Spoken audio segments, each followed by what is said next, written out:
Welcome to Truth to Power for You. I'm your host, Brian Kasher. While the corporate media is generating profits, covering the daily distraction, Truth to Power for You is about organizing for action. Our goal at Truth to Power for You is to help you foster change in your own corner of the world. We do this with interviews, music, and arts for change. This episode's featured organizer is Luis Rodriguez. Luis has organized many successful actions for change, including art builds, marches, bus trips to Raleigh and Washington, packing hearings full of people to testify against utility rate increases, and yes, even issue-based pizza parties. Food works, folks. Luis has a lot to share, so we are fortunate to have him in the studio with us for this episode. Our musical guests today are the cello guitar duet Madelyn and Isabel, performing Let It Rain. This is a very special song that really projects some earthy vibe. Awesome stuff. And by the way, Truth to Power for You is social programming for people who want to make change, so please share this with your like-minded friends. It's the only way they'll hear about it. It's the only way. All right. Here is Luis Rodriguez sharing some of his experience and successful organizing approaches that may well add value to your own local organizing efforts. Here's Luis. How you doing? I'm doing well. How are you, Brian? Very good. What is organizing? The best definition I've ever heard is organizing is creating space for those who are directly affected by an issue to be heard. I look at what I do as, am I creating a space, am I creating a platform for the people who are directly involved, who are going through an issue, to be heard and to feel like their message is getting to somebody who can actually help them with this crisis. In terms of organizing, I see you up in D.C., I see you at the state capitol. What attracted you into organizing? Between 2008 and 2011, my job at that time was as a foreclosure counselor. So I was helping people who had lost their jobs, who someone had gotten sick, maybe a child had been injured, maybe the car broke down, they couldn't make their payment, and they needed help talking to their bank about this. They needed help working with their bank to get a modification, to get some new plan worked out so that they could afford to stay in their homes. Yeah.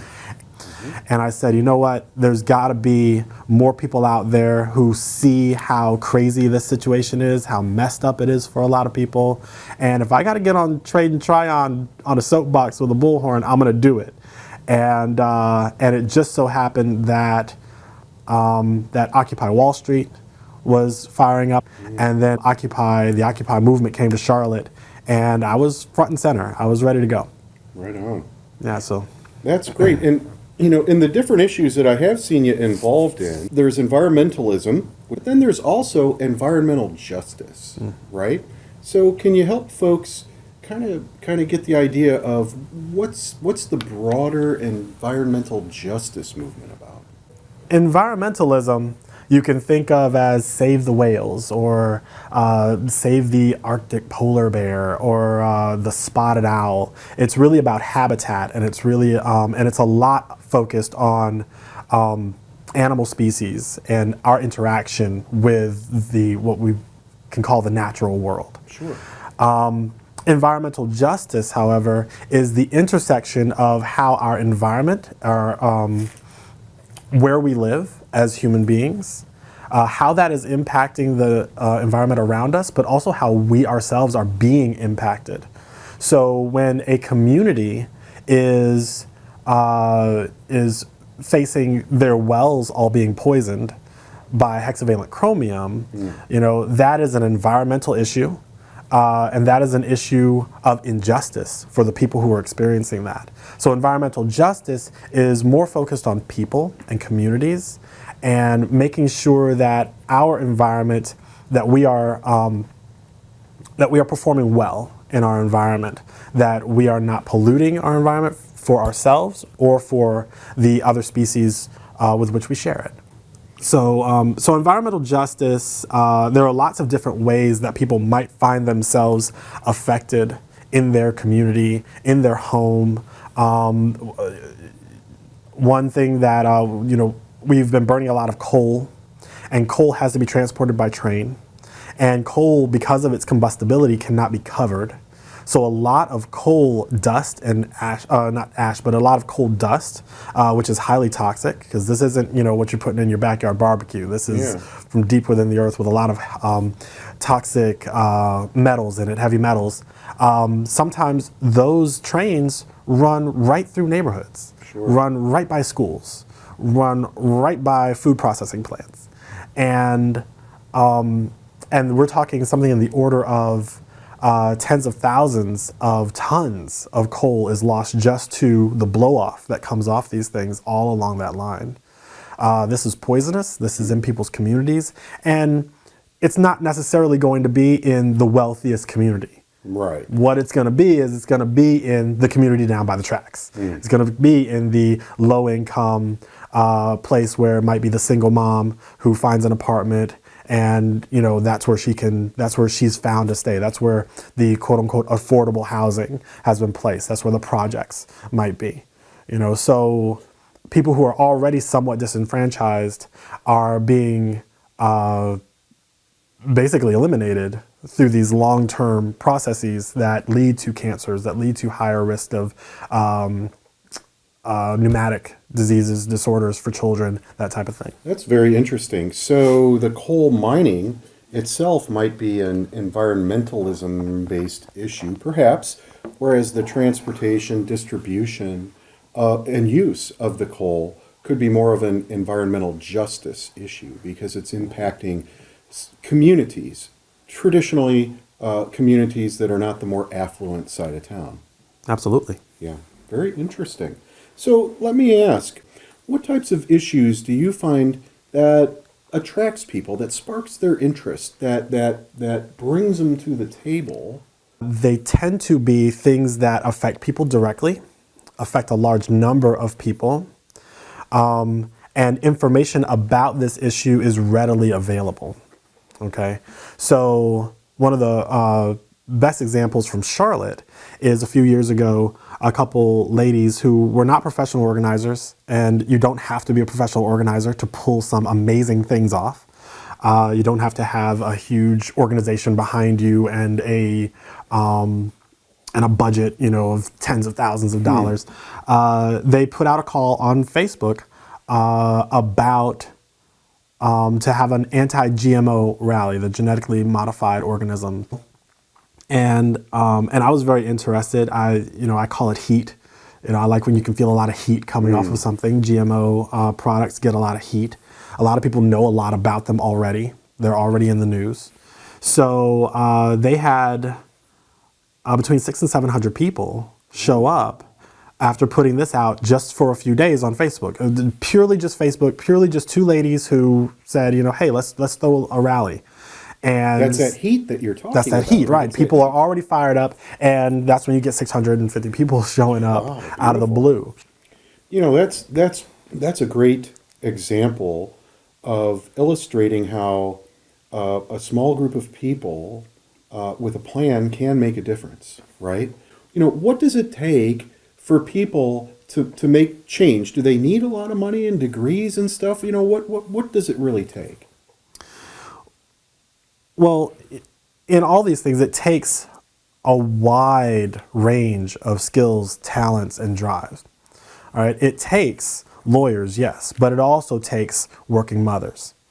It takes somebody with campaign experience, for instance, but it also takes somebody who can watch kids while people go and protest, or somebody who can cook a meal or make pack some lunches, some lunch bags for folks while they're out doing these other things. All these campaigns take a lot of varied skill sets to make happen and to make work. The problem is what we get from mainstream media, what we get on CNN or Fox or some of these other outlets is just the protest, and It's very true. in a That's lot very of true. ways, in a lot of ways, only the part of the protest that might be seen as violent or might damage property. Those people, you have 10,000 people marching on one street, all chanting and doing their thing. You have 30 people on another street who break a window, and 18 cameras are on the people who are, who've broken a window.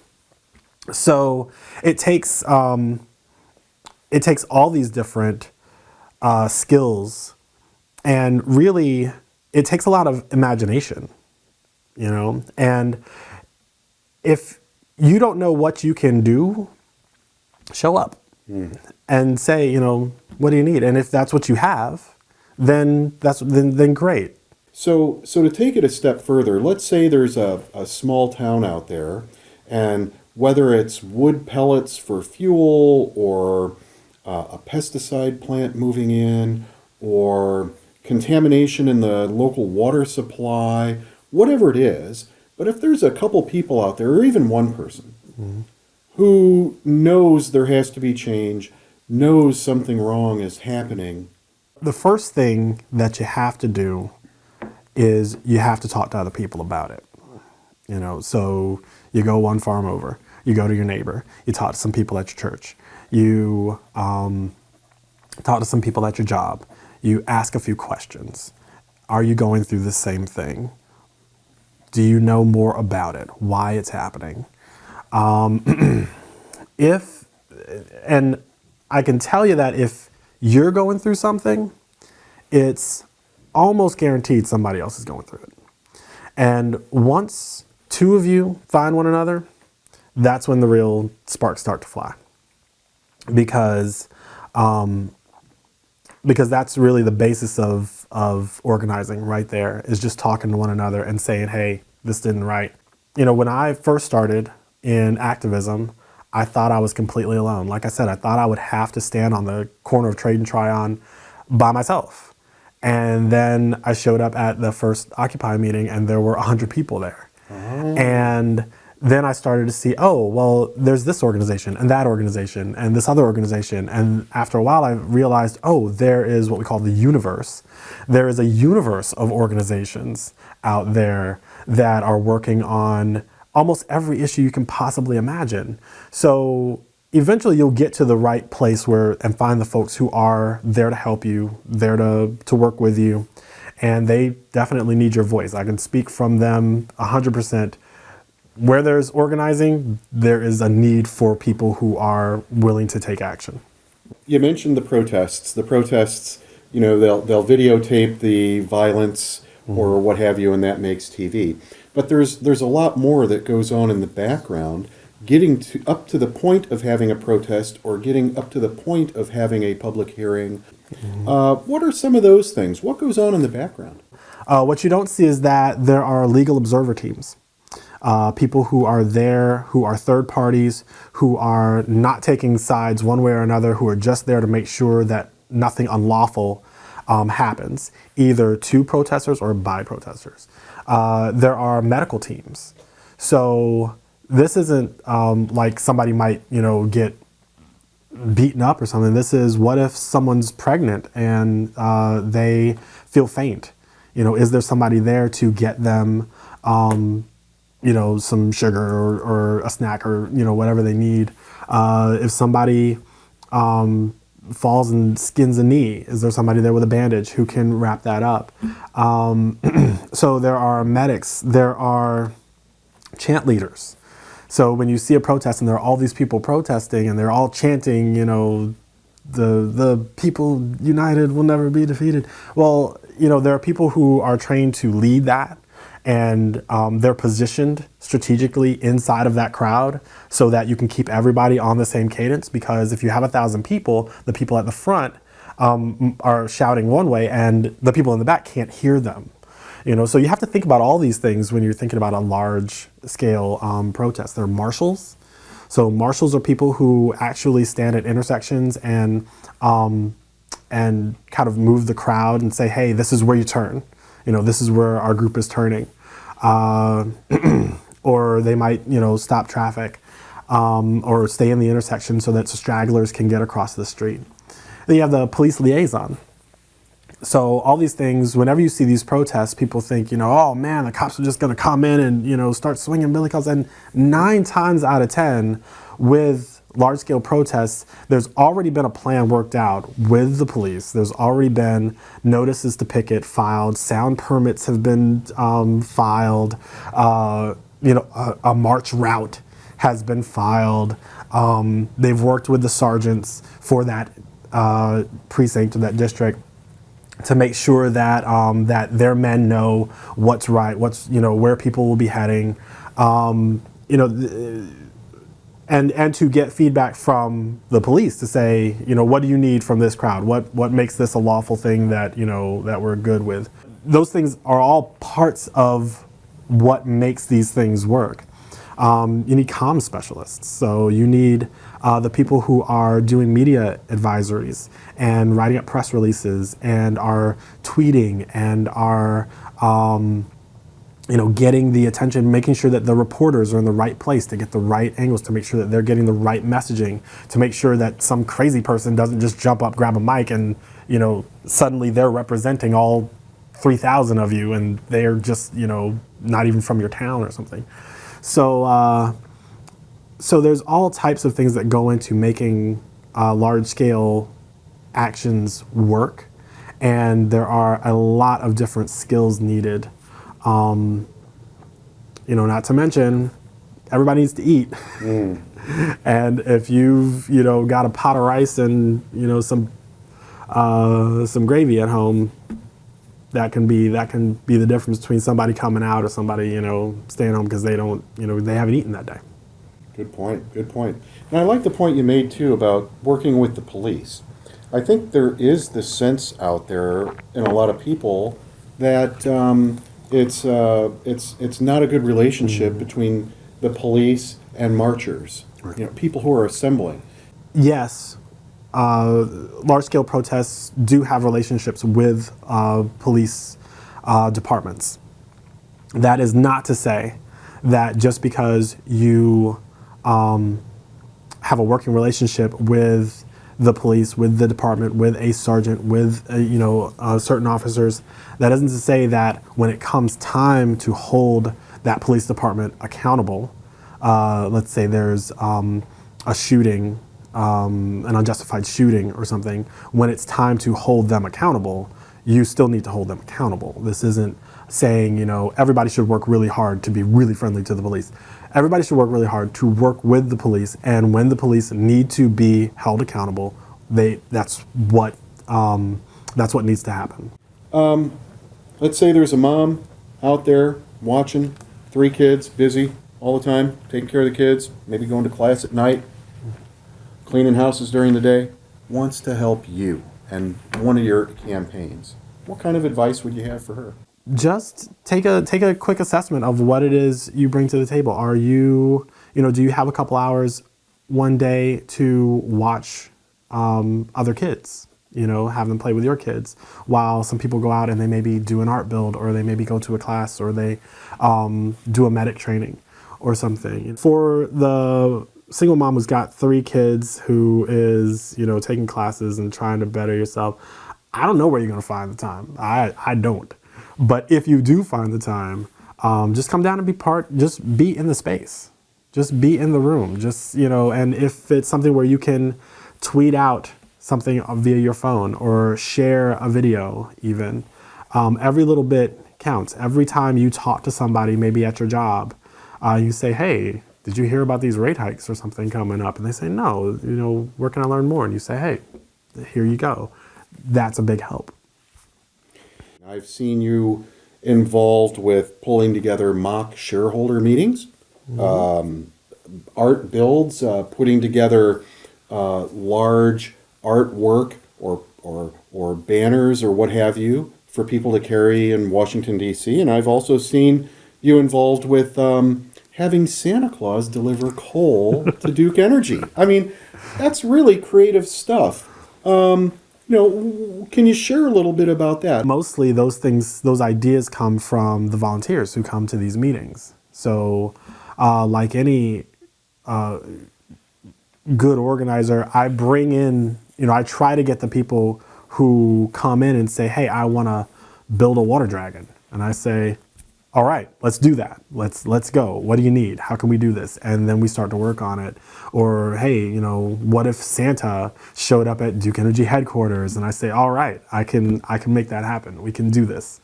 I don't put it on myself to have all those, to have all that creativity. Partly because when you're in that room and you come to a group and you say, I have a plan. I want to do it this way. This is what we're going to do.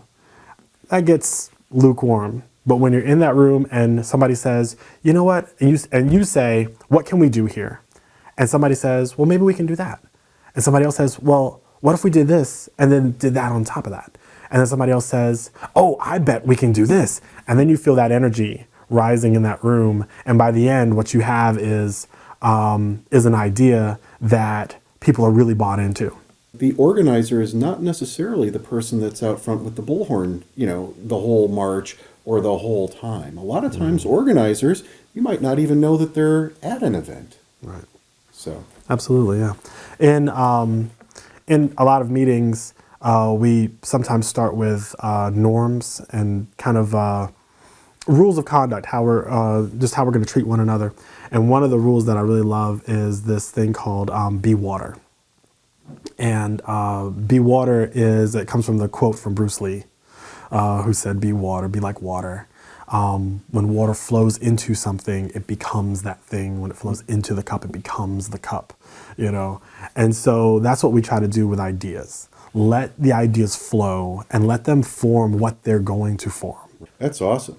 Well, hey, thanks for your time. Thanks for stopping by and sharing all this wonderful information. I think it's your work is very inspirational and makes a difference in people's lives. I mean, it's a big deal. And on that note, I do want to ask, how can folks keep in touch? Just Google the Sierra Club Beyond Coal campaign. You can look us up in North Carolina, and that'll give you a lot of information. You'll also get contact information for me and for other organizers working here in North Carolina. Hey, man, thanks for coming out. Appreciate everything you do. Thanks for having me. Hope to see me. more and help out anytime. Thank you. Thanks to everybody out there. Luis really understands people. Plus, he'll do what it takes to make action happen. Organizing won't work if it's just a job. It has to come from your heart for the magic to really happen.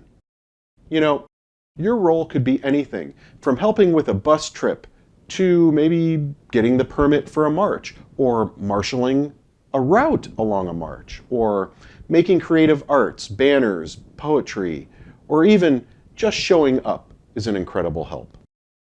And it's always appreciated, always. Oh, and let's not overlook that leading action for change just might well be in it for you too. All right. For this episode's Creative Arts for Change, here's our musical guests, Madelyn and Isabel, performing Let It Rain.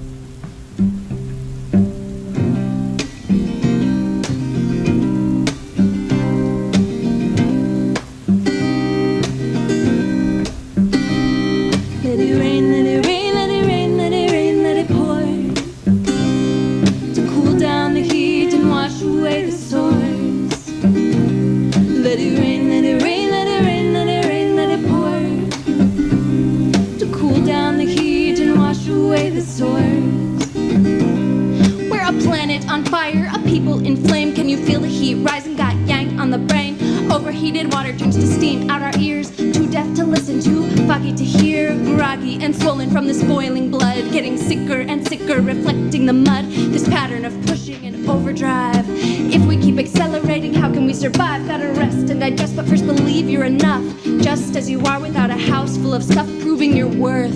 Give it up, give it up. This contrived idea of success really sucks. Perfectionism can't let it drive us to worship false idols. Come on, we're in crisis. Just listen to the wisdom of every cell within you. Quit the dualistic belief of heaven and hell. You've been told the teaching's abundant, this infinite well. Dear mother, I hear you, I sense you're unwell, I feel your grief. I can feel you in me. May I learn to stop taking so entitled and greedy like kids on the playground, horsing around. Where's our teachers, our elders?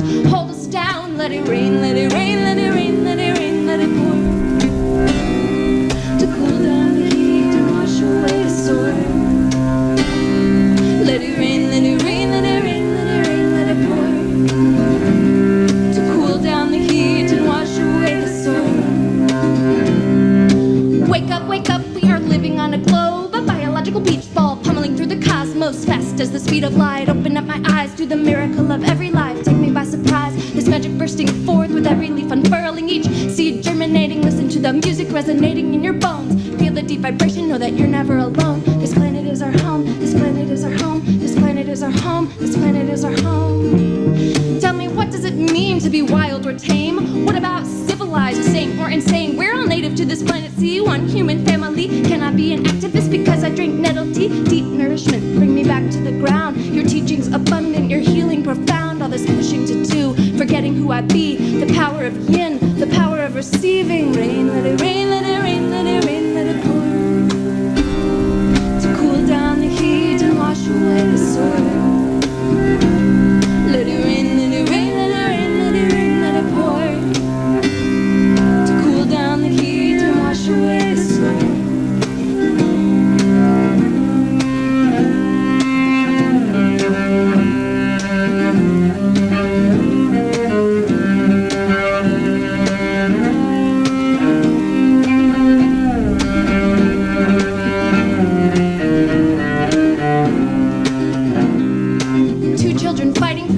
On the swing is the same greed as grown men, fighting over territory. Patience is key. My father feels more like a child to me. Patience, patience, patience is key. The key to unraveling the patriarchy. May the powers that be learn to be well. May integrity be restored to every single cell. May humankind remember our purpose as organisms one with the earth. Lovers, tenders, healers, menders. If you want to change the system, learn to surrender to the rhythm of the moon. A cycle so tender, symbiotic blooming forth. Earthling is my gender. I'm pro-life like probiotics, pro-choice like girl. You got this, drink kombucha every day to remember the natural way. The first wealth is health. The Greek word welles, wealth means wellness. Wealth means to be well. We are nature defending herself. Nature defending herself. We are the immunity like T cells fighting cancer, picking up the pieces, asking God for answers. Lev, Tahor, Berali, Elohim, creating me a pure heart, a deep emerald green. Renew a steadfast spirit in me to shower the earth with this loving heart. See, replenish the garden, nourish all beings, restore our wholeness, remember our holiness. God, please, God, God. Let it rain, let it rain, let it rain, let it rain, let it pour.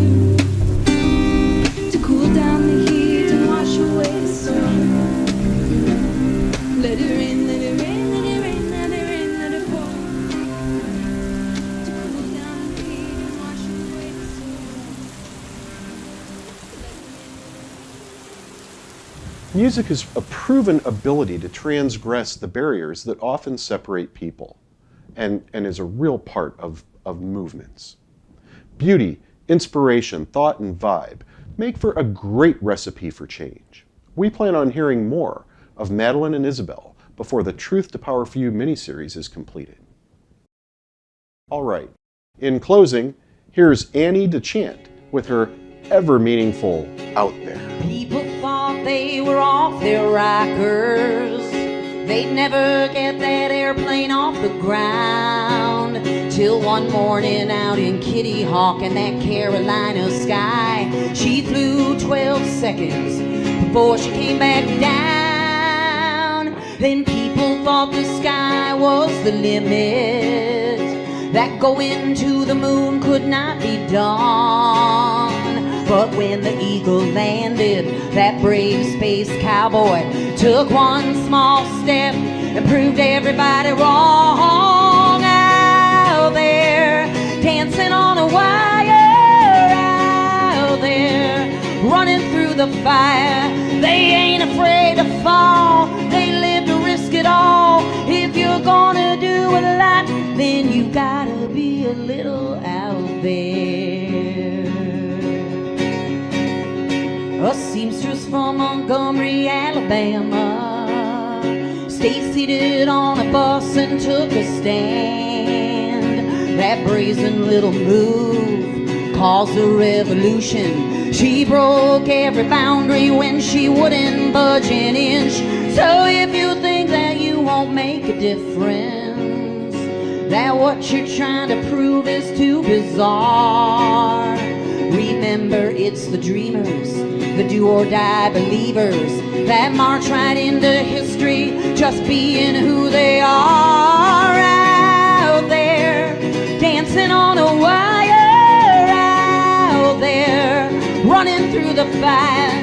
They ain't afraid to fall, they live to risk it all. If you're gonna do a lot, then you gotta be a little out there.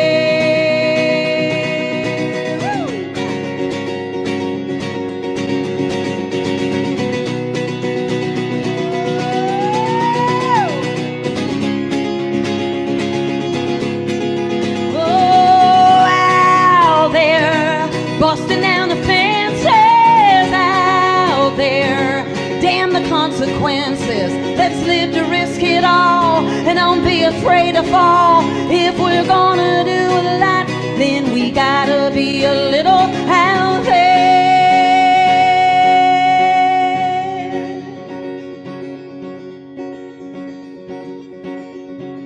People thought they were off their rocker.